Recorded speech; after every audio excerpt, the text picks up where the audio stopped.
Usually, when you set out to get better at something, the formula is, well, it's highly intuitive. Right. You put in more effort, you push yourself harder, and you get better results. Yeah. Like if you want to ace a test, you study for more hours. You want to lift heavier weights, you just stack more plates on the bar. Yeah, the logic is totally linear. Exactly, and it's deeply comforting. But today, our mission on the deep dive is to unpack a completely counterintuitive physiological truth that, honestly, it kind of shatters that entire mental model. It really does. We're exploring the fact that to run your absolute fastest, you actually have to spend the vast majority of your time running painfully, almost awkwardly slow. Yeah, it is. It's the ultimate paradox of endurance training. And honestly, whether you are doing your very first couch to 5K or, you're an Olympic hopeful, this is like the single biggest trap that runners fall into. Right. And to give you the biological blueprint to train smarter, not harder, today we are pulling heavily from a brilliant breakdown on sundry.com. It's titled 10 Zone 2 Benefits for Faster Running. And we're pairing that with some pretty dense physiological research on human metabolism. Yeah, we're going to look at the microfurnaces in your cells, the plumbing of your muscles, and, well, a concept that Sundry calls the lactate vacuum. Which sounds insane, but it makes so much sense once you get into it. Right. But before we can talk about building this incredible aerobic engine, we really have to look at why your current engine might be, stalling out. Right. Because Sundry points out that most runners spend their time stuck in the moderate intensity rut, or I guess more ominously, the gray zone. Yeah, the gray zone. It's basically where athletic potential goes to die. Wow. Okay, let's unpack this. What exactly is the gray zone? So in commercial terms, people often call this zone 3. And when you run in this zone, it feels like you're putting in a really solid shift. Right. You're sweating, your breathing is labored. Exactly. Your lungs have that familiar little burn. You finish the run and your ego is just totally satisfied because you feel like, hey, I did hard work today. Yeah, you feel productive. Right. But physiologically, it is a black hole for adaptation. Okay, wait, I have to stop you there because my brain is just fully rejecting this premise. I know, it's tough to accept. Like if I go out on a Tuesday and run a hard 10K, I am sweating more, my heart is beating faster, and I'm demonstrably burning more calories than if I'm just, shuffling along at a snail's pace. Sure. So how can putting in more physical effort actually make me a worse athlete? Is it just the modern no pain, no gain mentality tricking us? It's mostly because of how your cells fuel that specific level of effort. Okay. When you run in that moderate intensity gray zone, your body elevates its blood lactate levels to around 2.5 to 3.5 millimoles per liter. Right. And at that specific intensity, your muscle fibers demand rapid energy. So your body says, okay, we need fuel fast.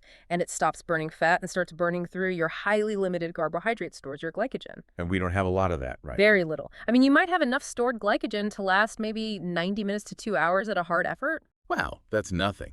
Right, so you're draining your premium high-octane racing fuel for what's supposed to be a casual Tuesday jog.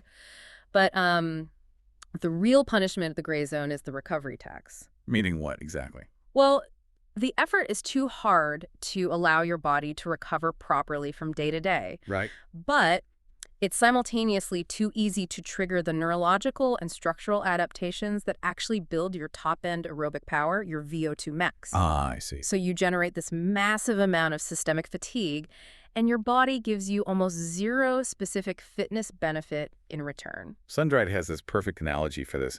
They say training in the gray zone is like trying to drive a car with a slipping clutch. Oh, that's a great way to put it. Right. You rev the engine, you make a ton of noise, you burn through all your premium gas, but the tires aren't catching. You aren't actually getting anywhere. Exactly. And if you keep doing that, you're essentially trying to build a high-performance engine on a cardboard chassis. Eventually, the whole system just, shakes itself apart. But if the stakes are this high, and this middle ground is so physiologically useless, why does human biology actively punish us for working moderately hard? It does seem weird, right? Yeah. It feels like an evolutionary glitch. Well, to understand why our bodies hate the gray zone, we actually have to take a massive step backward and look at what the human machine was fundamentally built to do. Okay. We have to travel back to the African savanna and look at the evolution of the persistence hunter. Oh, man. This is my favorite part of the research. Because as humans, we are incredibly slow. We really are. Like, a cheetah will leave you in the dust, and antelope can easily outpace you. We are just not built like sports cars. No, we're not. But early humans survived by becoming the deadliest hunters on the planet over long distances. And that's thanks to two distinct evolutionary advantages. Okay, what's the first one? The first is our exceptional thermoregulation. We are the sweating ape. Because we lack heavy fur and we have millions of sweat glands, we can dissipate heat through evaporation over our entire body surface. But our prey on the savanna, they rely primarily on panting to cool down. Which introduces a massive mechanical problem for them when they are running for their lives. Exactly. And this leads to our second massive advantage, which is uncoupled respiration. Uncoupled respiration. Yeah. So when a quadruped animal, like an antelope, runs, it typically has to take one breath for every single stride it takes. Wow. Yeah. The front legs hit the ground, the internal organs slide forward, they compress the diaphragm, and the animal is basically forced to exhale.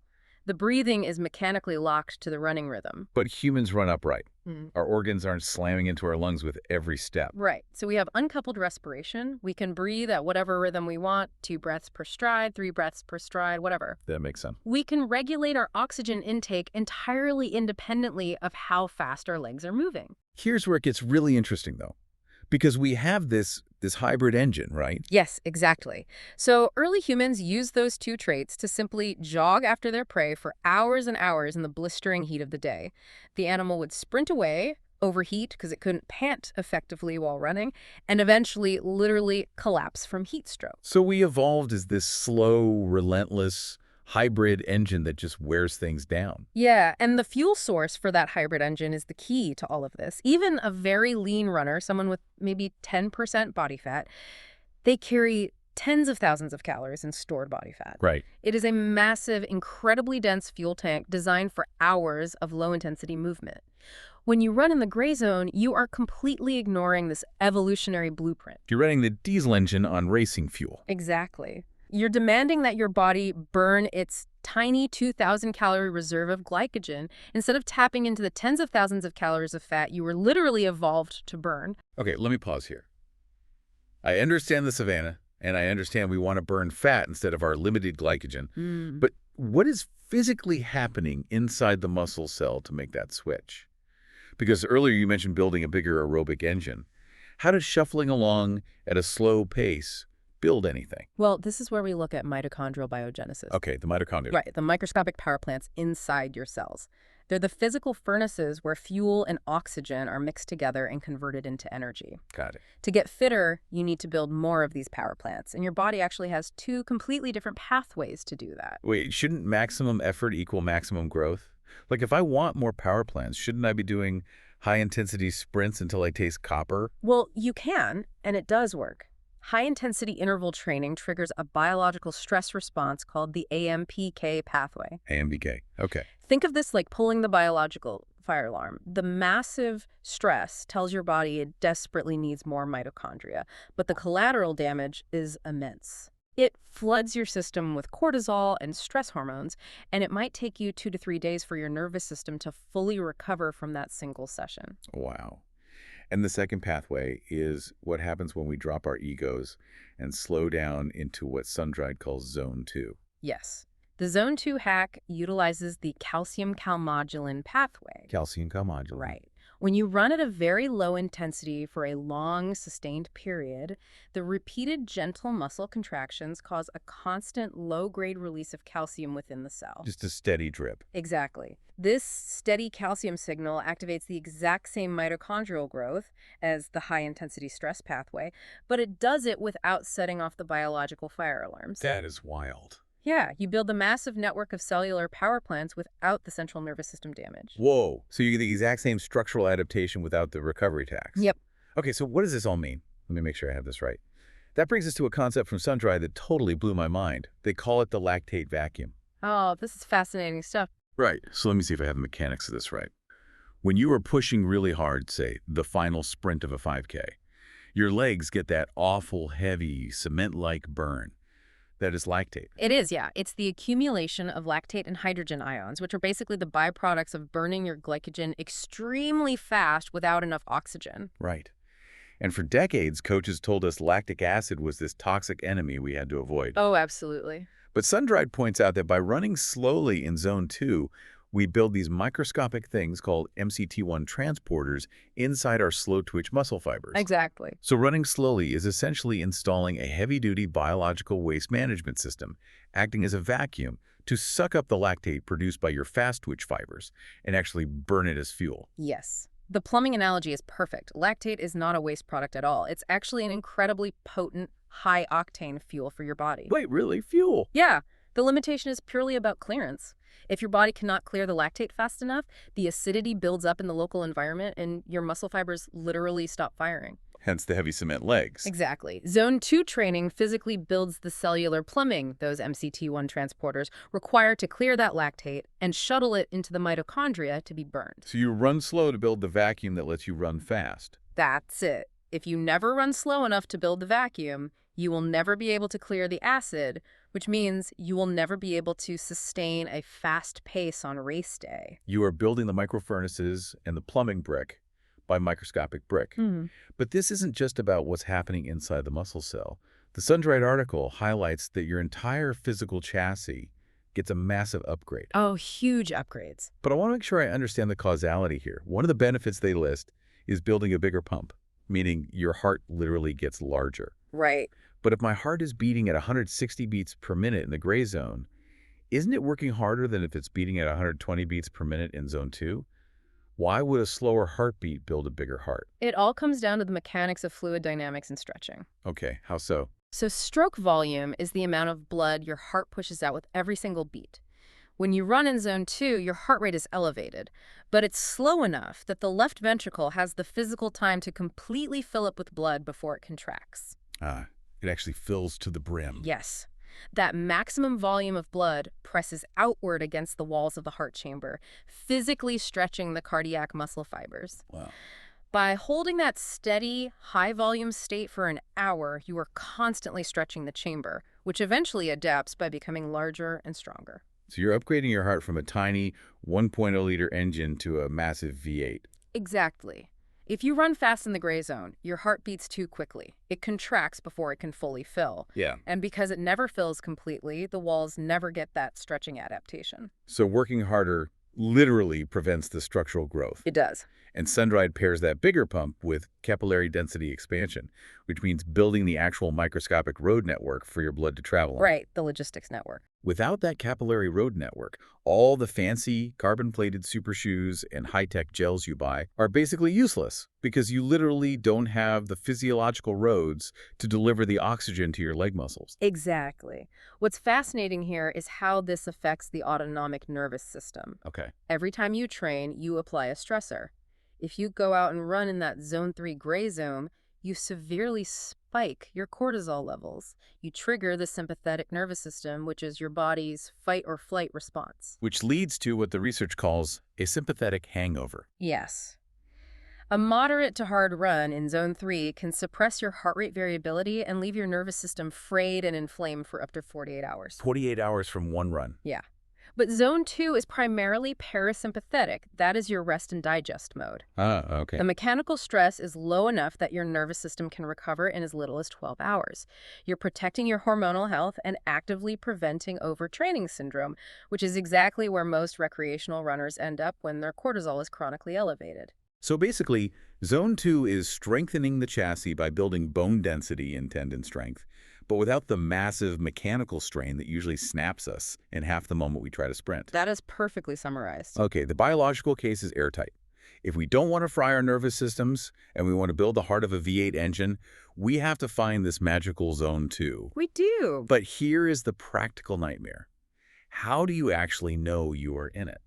Oh, the million-dollar question. Right, because anyone who has ever tried to use the colorful little 5-zone chart on their commercial smartwatch knows it is just an exercise in frustration. Oh, absolutely. The watch slips when you sweat, the optical sensor locks on your foot cadence instead of your heart rate, and suddenly it's screaming that you're in Zone 5 while you're literally jogging down a hill. Yeah, the commercial smartwatch algorithms are notoriously flawed. To really grasp where the zone is, you have to temporarily ignore your wrist and look at the 3-zone physiological model used by exercise physiologists. The 3-zone model. Break down how that works for us. Sure. This model is anchored by two biological tipping points, or thresholds. Think of these thresholds as the points where a sink drain suddenly backs up. Okay, visual tracking. The first threshold is LT1, your first lactate threshold. Below LT1, your blood lactate is resting at baseline. You are burning fat effortlessly. This is the physiological zone 1 in the scientific model, and this is where all this magic happens. So below LT1 is the sweet spot. Exactly. Now, the second threshold is LT2. This is the point where the lactate is pouring in so fast that your body cannot clear it, and acidity spikes exponentially. And the space between them. The space between LT1 and LT2 is the gray zone. Ah, I see. Now, the confusing part for consumers is the translation. The biological fat-burning state we are praising today, below LT1, usually aligns with the upper end of zone 2 on your commercial Garmin or Apple Watch. But smartwatches are notoriously finicky. If we can't trust our wrists to tell us when we've crossed that first biological tipping point into the gray zone, what do we do out on the road? We use the most reliable and arguably the most humbling metric available in sports science. The talk test. The talk test. Yeah. Meaning, can you literally hold a normal conversation while running? Yes, and the biochemical mechanism behind why the talk test works is just flawless. Oh, do tell. Remember we talked about acid building up when you cross LT1 into the gray zone? Yeah. When your muscle cells start producing more acid than they can clear, your body has to buffer that acidity to keep your blood pH stable.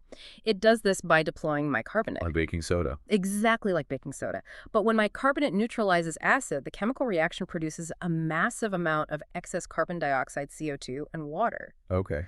To get rid of that sudden, massive spike in CO2 in your bloodstream, your respiration rate has to drastically increase. You have to aggressively vent the exhaust fumes. Wow. So you aren't just huffing and puffing because your leg muscles are tired. Yeah. You are experiencing a forced biological response to vent carbon dioxide. Precisely. That sudden ventilatory breakpoint makes continuous fluid speech physically impossible. If you cannot recite a full paragraph out loud, like summarizing your weekend or reciting a poem without having to stop and gasp for air mid-sentence, you have crossed LT1. You're out. You're no longer in zone 2. You are in the gray zone. It really is that simple. That is such an elegant, practical guardrail. Another one that gets tossed around in the running community is Dr. Phil Maffetone's MAF 180 formula. Oh, yeah, the MAF formula. Right, you take the number 180 and subtract your age. So if you're 40 years old, your absolute ceiling for your heart rate is 140 beats per minute. I know it gets criticized by some coaches for being a bit overly generalized, but it seems like a highly effective emergency brake for people whose egos simply won't let them slow down. It is a fantastic heuristic for the general population.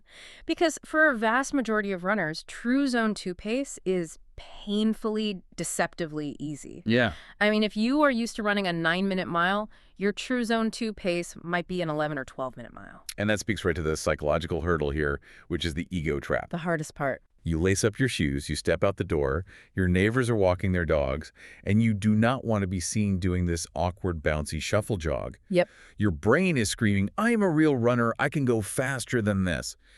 The discipline to maintain that embarrassingly slow pace is incredibly difficult. It is an absolute exercise in emotional restraint. You really have to check your ego in the door.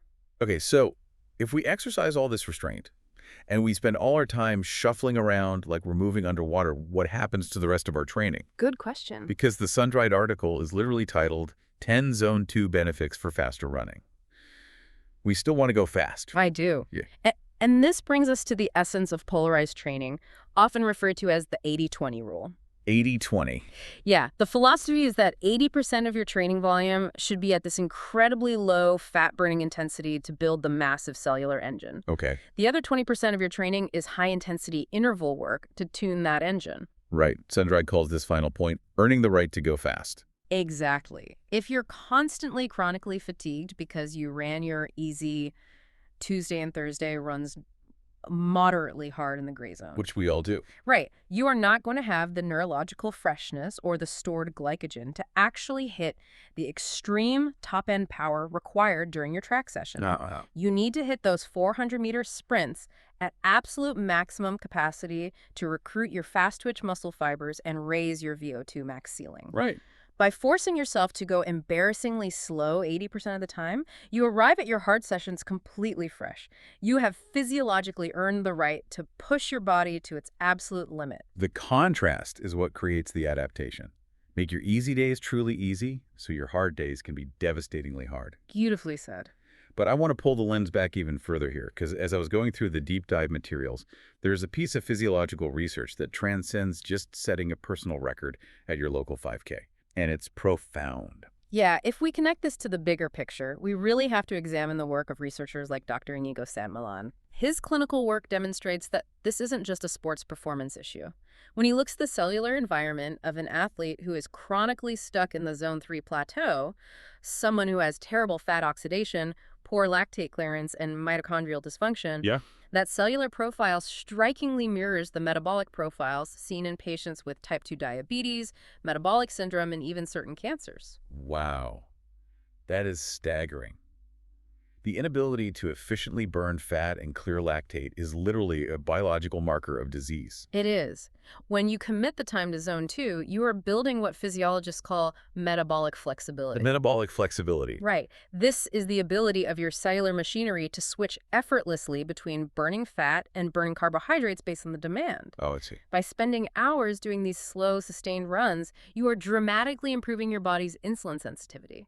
You're optimizing how every single cell in your body handles energy. That's incredible. So while you might think you're just training to avoid hitting the wall at mile 20 of a marathon, you are simultaneously engaging in the most potent form of preventative medicine available. Wow. You are bulletproofing your cells against metabolic disease and training for lifelong longevity. That completely reframes the entire concept of the shuffle jog. You aren't just running slow, you are doing structural cellular maintenance. Well, exactly. Okay, let's synthesize this whole journey. We set out today to understand the ultimate paradox of endurance.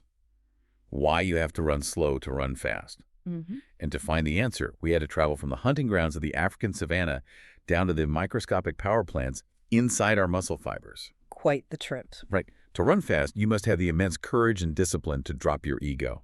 You have to stay out of the slipping clutch of the gray zone, that exhausting middle ground that burns your premium fuel and trashes your nervous system without making you any fitter. By committing 80% of your time to the talk test pace of zone 2, you are building the microfurnaces, you are installing the biological lactate vacuum to clear the acid, and you're stretching your heart into a V8 engine.